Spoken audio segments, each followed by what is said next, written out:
রাফা crossing এলাকার পূর্ব জাবালিয়ায় দখলদার বাহিনীর সাথে ভয়ঙ্কর সংঘর্ষে জড়িয়েছে ফিলিস্তিনের প্রতিরোধ যুদ্ধগুলো। এই অঞ্চলে ইসরায়েলি সেনারা অনুপ্রবেশ করার চেষ্টা করলে তা প্রতিহত করে হামলা করে যোদ্ধারা। এতে ইসরায়েলি বাহিনীর বেশ ক্ষয়ক্ষতি হয়েছে বলে জানা গেছে। গাজায় ইসরায়েলি আগ্রাসন শুরু হওয়ার ২১৯তম দিনেও ভয়ানক সংঘর্ষ হয়েছে বিভিন্ন ফ্রন্টে। শনিবার জাবালিয়া, আল জায়তুন, রাফা এবং নেটসারিমের বিভিন্ন এলাকায় ঘটে এসব সংঘর্ষের ঘটনা। ইসরায়েলি দখলদার বাহিনীর সাথে সরাসরি সংঘর্ষের খবর জানিয়েছে আল কাসাম এবং আল কুদস ব্রিগেড সহ বিভিন্ন প্রতিরোধ গোষ্ঠীরা।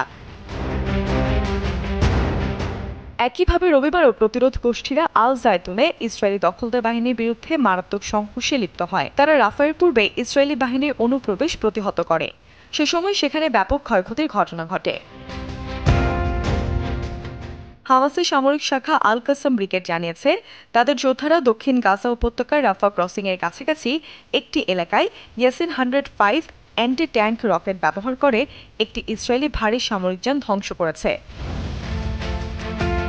ফিলিস্তিন ইসলামিক জিহাদ আন্দোলনের সামরিক শাখা আল কুদস ব্রিগেড রাফার পূর্ব দিকে দখলদার বাহিনীর দিকে মর্টার শেল দিয়ে হামলা চালায়।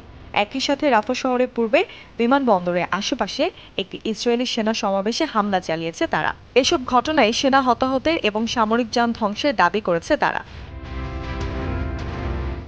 অন্যদিকে রাফার পূর্বে কারাম সালেম সামরিক সাইটের ভিতরে ইসরায়েলি বাহিনীকে লক্ষ্য করে বোমা বর্ষণের দাবি করেছে ডিএফএলপির শহীদ ওমর আল কাসেম বাহিনী।